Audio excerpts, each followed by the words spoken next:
ಓಂಕಾರಂ ಬಿಂದು ಸಂಯುಕ್ತಂ ನಿತ್ಯಂ ಧ್ಯಾಯಂತಿ ಯೋಗಿನಃ ಕಾಮದಂ ಮೋಕ್ಷದಂ ಚೈವ ಓಂಕಾರಾಯ ನಮೋ ನಮಃ. ಈ ದಿನದ ಕಾರ್ಯಕ್ರಮದಲ್ಲಿ ಲಕ್ಷಾಂತರ ಜನ ಈ ಮಂಟಪದ ಸೇರಿದ್ದು ಭಾಳ ಸಂತೋಷ. ನಮ್ಮ ದೇಶಕ್ಕೆ ನಮ್ಮ ರಾಜ್ಯಕ್ಕೆ ಭಾಳ ಮನೆ ಬೆಂಕಿ ಬಿದ್ದಾಗ ನಾವು ಅಕ್ಕಪಕ್ಕದನ್ನೆಲ್ಲ ಕರಿತೀವಿ. ಅದೇ ರೀತಿಯಲ್ಲಿ ಶ್ರೀ ಕ್ಷೇತ್ರ ಧರ್ಮಸ್ಥಳಕ್ಕೆ ಕಳಂಕ ಬರ್ತಕ್ಕಂಥ ಸಮಯ ಬಂದಿದ್ದು ದುಷ್ಟಕರ ಅಂತ ಕಾಣಿಸ್ತದೆ. ಯಾಕೆಂತ ಹೇಳಿದ್ರೆ ಧರ್ಮಸ್ಥಳ ಇವತ್ತಿನ ನಿನ್ನೆದಲ್ಲ, ಅನಾದಿ ಕಾಲದಿಂದ ಒಂದು ಕ್ಷೇತ್ರ. ಆದರೆ ಪ್ರಚಾರ ಪ್ರಸಾರ ಇರಲಿಲ್ಲ. ನಾವು ಕಾಣುವಂಗೆ 3 ಜನ ಹೆಗ್ಡೆಯರನ್ನು ನಾವು ನೋಡಿ, ರತ್ನಾಮ ಹೆಗ್ಡೆಯವರು, ವೀರೇಂದ್ರ ಹೆಗ್ಡೆಯವರು, ಅವ್ರ ಹಿಂದಿನವರ ನಾವು ನೋಡಿಲ್ಲ, ಕೇಳಿದ್ವಿ ಅಷ್ಟೇ. ಚಂದ ಹೆಗ್ಡೆಯವರು, ಮಂಜು ಹೆಗ್ಡೆಯವರು ಎಲ್ಲ. ಮಂಜು ಹೆಗ್ಡೆಯರ ಕಾಲದಲ್ಲಿ ಸ್ವಲ್ಪ ಕ್ಷೇತ್ರ ಮೇಲೆ ಬಂತು. ನಂತರ ರತ್ನವರ ಹೆಗ್ಡೆಯವರು ಇನ್ನೂ ಮೇಲೆ ತಂದರು.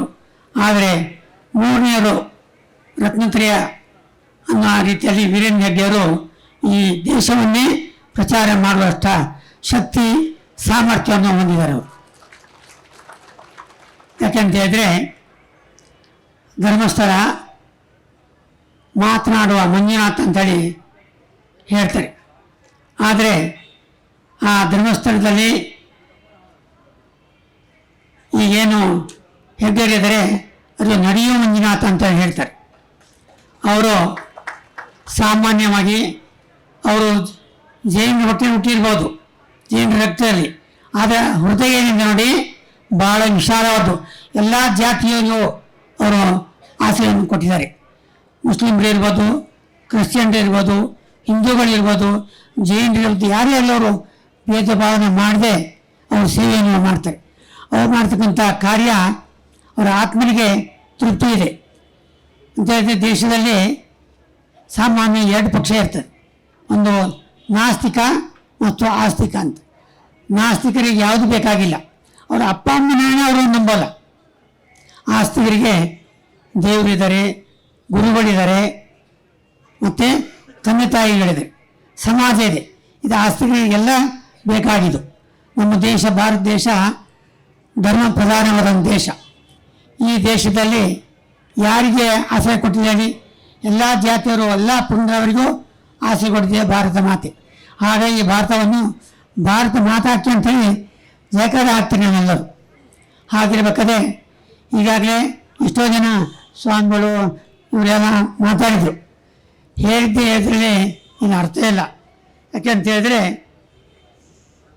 ಆ ಸ್ಥಾನಾಂತರವಾಗಿದೆ.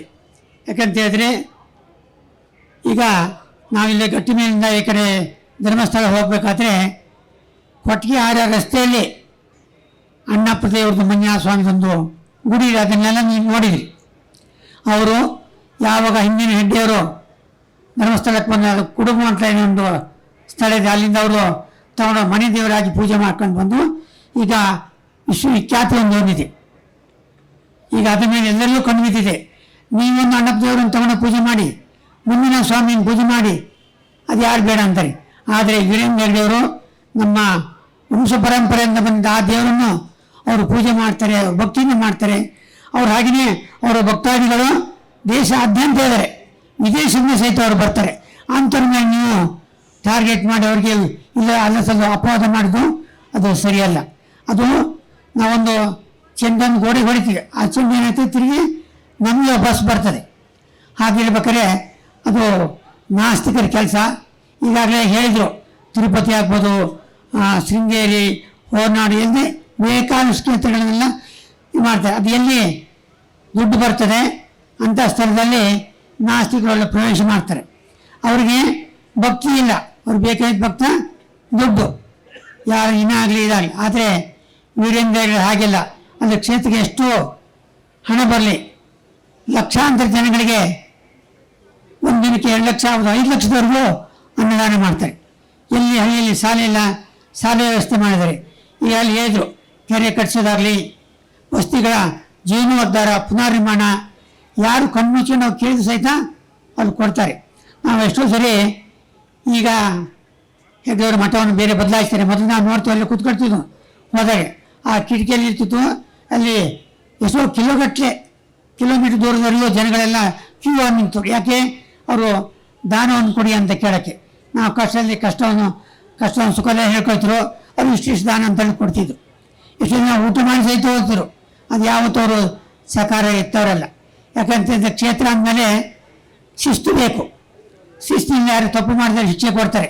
ಈಗ ಯಾರು ಏನು ಹೇಳ್ತಾರೆ ನೋಡಿ, ಆ ವ್ಯಕ್ತಿಗಳಲ್ಲಿ ಕೆಲಸ ಮಾಡಿದವರು ತಪ್ಪು ಮಾಡಿಕೊಡ್ಲಿ ಅದನ್ನು ತೆಗೆದುಹಾಕಿದ್ರು. ಸರ್ಕಾರ ತೆಗೆದುಹಾಕಲೇ ಯಾರು ತಪ್ಪು ಮಾಡಿದಂಥ ಕೂಡಲೇ ಸಸ್ಪೆಂಡ್ ಮಾಡ್ತದೆ. ಅದು ಸರ್ಕಾರ ಅಂತ ತಿಳ್ಕೋಬೇಕು. ಸರ್ಕಾರ ಮಾಡಿದ ಕೆಲಸವನ್ನು ಅವ್ರು ಮಾಡಿ ತೋರಿಸಿದ್ದಾರೆ. ಇದು ಸಮಾಜ ಅರಿಕೊಂಡೇ ಇಷ್ಟು ಭಕ್ತಾದಿಗಳು ಬಂದಲ್ಲ ಸೇರಿ ಅವ್ರ ಪರವಾಗಿ ನಿಂತಿದ್ದು. ಹಾಗಿರ್ಬೇಕಾದ್ರೆ ಕನ್ನಡದಲ್ಲಿ ಮಾತಿದೆ, ಆನೆ ಹೋಗ್ತಾ ಇರ್ತದೆ, ನಾಯಿ ಬೊಗಳ್ತಾ ಇರ್ತದೆ ಅಂತ. ನಾಯಿ ಯಾರು, ಆನೆ ಯಾರು, ನೀವೇ ವಿಚಾರ ಮಾಡಿ. ಆನೆಯನ್ನು ತೊಗೊಂಡೋಗಿ ಎಲ್ಲರೂ ಏನು ಮಾಡ್ತಾರೆ, ಪೂಜೆ ಪುರಸ್ಕಾರ ಮಾಡ್ತಾರೆ. ರಾಜರೆಲ್ಲ ಅದು ಗಜಲಕ್ಷ್ಮಿ ಅಂತ ಹೇಳಿ ಕರೀತಾರೆ. ಆನೆ ಅಷ್ಟು ಗೌರವವನ್ನು ಪಡೆದಿದೆ. ಆದರೆ ನಾಯಿ ಏನು ಮಾಡ್ತೆ, ಯಾರು ಮನೆ ಕಾಯ್ದದಲ್ಲಿ, ಮನೆ ಕಾಯ್ದು ಒಳ್ಳೆಯದು, ಗೌರವದಲ್ಲಿ ಸ್ಥಾನ ಒಳ್ಳೆಯದು, ಅದು ಯೋಚನೆ ಮಾಡಿ.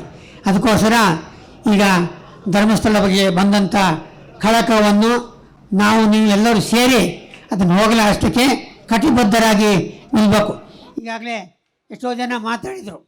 ಕೆಲವರು ನಮ್ಮ ದೇಶಕ್ಕೆ ಕಳಂಕ ಬಂದಾಗ, ಬ್ರಿಟಿಷರ ಆದಾಗ ಎಷ್ಟು ಜನ ಪ್ರಾಣ ಬಲಿಯನ್ನು ತೆಗೆದುಕೊಂಡಿಲ್ಲ. ಧಾರವಾಡ ಇತಿಹಾಸ ತಗೊಂಡೆ ಒಬ್ಬ ಮಗು ಸಹಿತ ಅದನ್ನು ಗುಡ್ಡಿಟ್ಟು ಹೊಡೆದು ಇದು ಮಾಡಿದ ಅಂಥ ಜನ, ಅಸಂಖ್ಯಾತ ಜನ ಪ್ರಾಣವನ್ನು ಕಳ್ಕೊಂಡಿದ್ದಾರೆ. ಆದರೆ ದೇಶಕ್ಕೆ ಸ್ವಾತಂತ್ರ್ಯ ಬಂದೇ ಬಂತು. ಅದೇ ರೀತಿಯಲ್ಲಿ ಧರ್ಮಸ್ಥಳಕ್ಕೆ ಏನು ಕಳಂಕ ಬಂದಿದೆ, ಆ ಕಳಂಕನು ಹೋಗಲಾಡಿಸಿಗೆ ನೀವೆಲ್ಲರೂ ರಾಮಸೇನೆಯಾಗಿ ನೀವೆಲ್ಲ ಇದ್ದೀರಿ. ಹಾಗಿರುವ ರಾಮನಿಗೆ ಭಯ ಇಲ್ಲ, ಸೇನೆಯೇ ಮುಖ್ಯವಾಗಿರ್ತದೆ. ಅದಕ್ಕೋಸ್ಕರ ನೀವೆಲ್ಲರೂ ಈ ಹೆಚ್ಚಿನ ರೀತಿಯಲ್ಲಿ ಇದನ್ನು ಈಗಾಗಲೇ ಇನ್ನೊಂದು ಮೈದಾನ ಬೇಕು ಅಂತ ಹೇಳಿದ್ರು. ಹಾಗೆ ಅದೇ ರೀತಿ ಇಲ್ಲಿ ಇದು ಮಾಡಿದಾಗಲ್ಲ, ಆ ಕ್ಷೇತ್ರ ಬರತಕ್ಕಂಥ ಕಳಂಕವನ್ನು ಹೋಗಲಾಡಿಸಿ ನೀವೆಲ್ಲರೂ ಕಟಿಬದ್ಧವಾಗಿ ನಿಂತು ಆ ಕ್ಷೇತ್ರ ರಕ್ಷಣೆಗೆ ಎಲ್ಲರೂ ಸಹಕಾರ ಸಿಗಲಿ, ಅವ್ರ ಕೀರ್ತಿ ಇನ್ನೂ ಬೆಳೀಲಿ ಅಂತ ಹೇಳ್ತಾ ಇನ್ನೂ ಹೆಚ್ಚಿನ ಶಕ್ತಿಯನ್ನು ತುಂಬಿಸೋಣ ಅಂತ ಹೇಳಿ ನಾವು ಎರಡು ಮಾತುಗಳನ್ನು ಮುಗಿಸ್ತೀವಿ.